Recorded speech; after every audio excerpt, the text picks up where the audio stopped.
민주당에서는 아예 조희대 대법원장 탄핵 착수하는 그런 모습이고, 그리고 대선 후보 등록 이후에 이재명 후보의 재판 날짜를 잡는 판사들, 이게 대법관이 아니더라도 판사들이 있다면 다 탄핵해버리겠다라고 경고하고 나섰습니다. 발언 들어보겠습니다. 우리가 사법 구태타라는 말을 했으면 거기에 상응하는 대응을 해야 된다. 초고속 인터넷망 속도보다 빠르게 파기환송을 했고, 또 그리고 바로 고법으로 내려보냈고, 고법은 바로 기일을 정했고, 제일 중요한 심각한 사항은 집행관을 통해서 송달을 한다는 거잖아요, 지금. 그래서 이거는 확실하게 저쪽에서 총을 쏜 거다. 우리 국민들이 대통령도 2명씩이나 탄핵한 국민이에요. 대법원장이 뭐라고? 이건 후보 등록 이후에 이재명 돼가지고요. 후보에 대해서 재판 날짜를 잡는 판사는 다 탄핵 대상이에요, 그냥. 그죠? 그 자체로. 자, 정청래 더불어민주당 의원이자 국회 법사위원장의 저 발언이 좀 논란입니다. 대법원장이 뭐라고? 대법원장이 뭐라고? 대통령도 2명씩이나 탄핵한 국민인데 대법원장이 뭐라고 이렇게 얘기하는 그 부분 어떻게 좀 보셨습니까? 그러니까 지금 이 사안이 민주당은 간단치 않다라고 보는 것이죠. 선거운동을 한참 하고 있는 어떻게 보면 제1당의 그런 후보에 대해서 사법권이 이렇게 정치적인 개입을 하는 것이 정당한가에 대해서 의문을 드릴 수밖에 없습니다.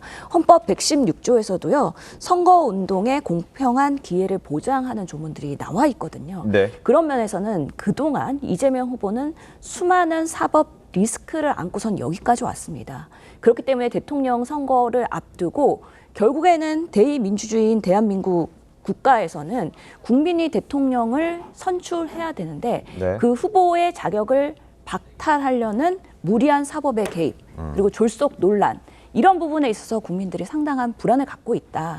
그런 면에서는 앞으로 정말 네. 15일 날 재판이 되고 또 일주일 이후에 잡힌다고 했을 때 22일 그다음에 만약에 판결이 된다고 했을 때도 이재명 후보의 입장에서는 제3고심을 신청할 수가 있거든요. 네. 그럼 최소한 27일에 대한 기간은 보장해줘야 되기 때문에 6월 3일 이전에 최종 판결이 나올 가능성은 극히 낮다고 하지만 네. 지금의 사법부에 특히 조희대 대법원장을 위시한 여러 그런 법적인 쿠데타라고까지 명명을 하는 이런 상황에 대해서는 네. 모든 대비를 해야 된다라는 면에서 상당히 엄중한 그런 생각을 갖고 있는 것입니다. 김영태 의원 어떻게 좀 보셨습니까? 저는 법치주의에 대한 도전이라고 생각이 듭니다. 법치주의에 대한 도전이다. 최소한 일관성이 있어야죠. 과거에 2심 무죄 판결을 받았을 때 민주당은 사법 정의가 실현됐다라니 네. 사법부를 칭송한 거 아니겠습니까? 근데 대법원이 판단을 이렇게 했고 불복하는 거라고 보여지고요. 사실상 이것과 관련해서 선거 개입이라고 하면서 법관들을 탄핵할 거면 2심 때부터 그런 논리를 폈었어야죠. 근데 이제 와서 본인들한테 불리한 판결을 했다고 와서 대법원장을 탄핵하겠다? 이거는 법치주의에 대한 도전이라고 생각 들고요. 네. 저는 그래서 민주당에 제안하고 싶은 게 이 사건이 이제 발생됐고 이걸 자꾸 네거티브 부정적으로만 봐서 법관 탄핵하겠다, 선고 날짜 잡지 마라 협박할 게 아니고 국민의 알 권리를 위해서 네. 여야가 2심 고법의 판단을 선거 전에 빨리 해달라 이런 요청을 하는 게 굉장히 중요할 것 같아요. 그러니까 결과적으로 유죄 취지는 확정이 된 것 같고 네. 100만 원 이하냐 이상이냐가 굉장히 선거의 중요한 지점 아니겠습니까? 그러니까 100만 원 이하로 할 것인지 이상으로 할 것인지 형량에 대한 부분을 네. 빨리 선거 전에 고법에서 판단해달라. 100만 원 미만이 나오면 민주당도 여기에 대해서 선거권에 대해서 자유로워지는 것이고요. 네. 100만 원 이상형이 나오면 민주당이 그건 책임져야 되는 것이잖아요. 사법 리스크가 있는 분을 후보로 선출한 것에 대한 대가는 네. 그건 민주당이 짊어져야 할 대가라고 생각들기 때문에 네. 저는 여야가 고법에 빨리 대선 전에 형을 정해달라는 것을 좀 요청할 결의안을 채택하는 것이 맞지 않나 생각이 듭니다. 알겠습니다.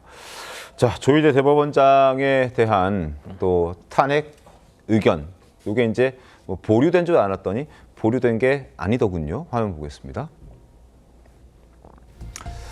최상목 전 부총리 때도 탄핵안을 미리 준비해둬서 제때 빨리 처리할 수 있지 않았느냐. 조희대 대법원장의 탄핵안도 미리 준비해두자는 의견이 나왔다. 언제든 꺼냈을 수 있게끔 미리 준비해두자라는 의견이었고, 이재명 후보 5개 재판 보여드립니다. 선거법 위반, 파기환송심 앞두고 있죠. 다음 주 15일. 이 위증교사 항소심, 대장동, 백현동, 미래, 성남FC 1심 진행 중이고 굉장히 길게 하고 있습니다.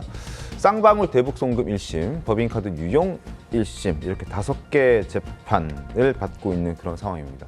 자, 이런 조희대 대법원장의 탄핵과 별개로 조금 전에 정청래 의원이 또 SNS에 글을 올렸는데 조희대 대법원장이 대선 개입했다, 사법 쿠데타했다 그러면서 이제 법사위에서 진상조사 청문회를 열겠다. 그걸 내일 5월 7일에 최종 결정하겠다.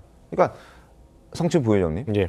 지금 정청래 의원의 생각은 대법원장이 뭐라고 이런 생각이 연장선에서 지금 대법원장을 국회로 불러서 당신 사법 쿠데타다 비판하면서 지적할 청문회를 열겠다 이런 계산도 갖고 있는 거네요 지금.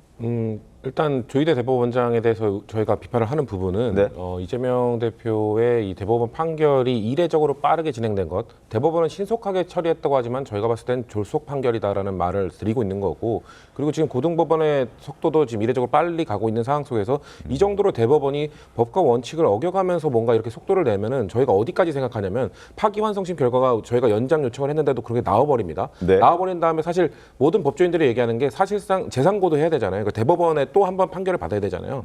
그 서류 제출 7일, 뭐 상고이어서 제출 20일 이 기간이 있기 때문에 물리적으로 6월 3일 이전에 나오는 건 불가능하다고 모두가 네. 보고 있는데, 지금 조희대 대법원장이 보인 행태라면은 이 20일 상고이어서 제출 기간도 어겨가면서까지 뭔가 판결을 내리는 무리수를 둘 가능성도 있다라는 얘기까지 나오는 거예요. 만약에 그렇게 된다면 아까 김 의원님께서 이 법치주의를 얘기해 주셨는데, 법치주의라는 것은 법에 정해져 있는 권력만 행사하라는 겁니다. 대법원장 역시 마찬가지고 법관들도 마찬가지입니다. 법관들 역시 대법원장 역시 법에 정해져 있는 대로만 권력을 행사하는 것, 권한을 행사하는 것이 법치주의의 정신입니다. 근데 지금 조희대 대법원장은 그 법치에 어긋나는, 넘어서는 행동을 하고 있는 것 아니냐라는 저희는 비판을 하고 있는 것이고, 고등법원 역시 마찬가지입니다. 네. 지금 대선 본선이 시작됐으면 12일부터 이제 그 10일부터 시작되면 그 본선 기간은 21일밖에 안 됩니다. 그 기간 동안 그 유력한 후보를 뭐 한두 번을 계속 대법원에 출석해가지고 고등법원에 출석해서 재판을 받으라. 이거는 선거에 영향을 미치는 것이기 때문에 선거 기간에 들어간 후보자에 대해서는 공정하게 해야 된다는 그 헌법 조항까지 있는 것이거든요.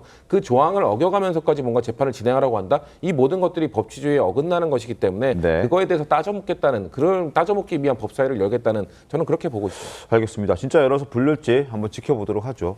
그리고 더 큰 논란은 결국 어쨌든 간에 최종심은 대법원이 내려야 되는 것 아니겠습니까? 결국 파기환송심이 6월 3일 조기 대선 이전에 나온다 손 치더라도 결국 재상고를 하게 될 테고, 최악의 경우에 결국 대선 이후에 대법원에서 결론을 내려야 됩니다. 그런데 여기서 조희대 대법원장을 끝까지 탄핵하려고 하는 그 이유가 혹시 이것 아닌가라는 얘기들이 나옵니다. 뭐냐 하면 조희대 대법원장이 빠지고 나면 그 차순위가 노태학 대법관입니다.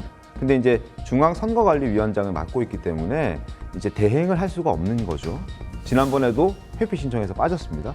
그 다음이 이훈구 대법관입니다.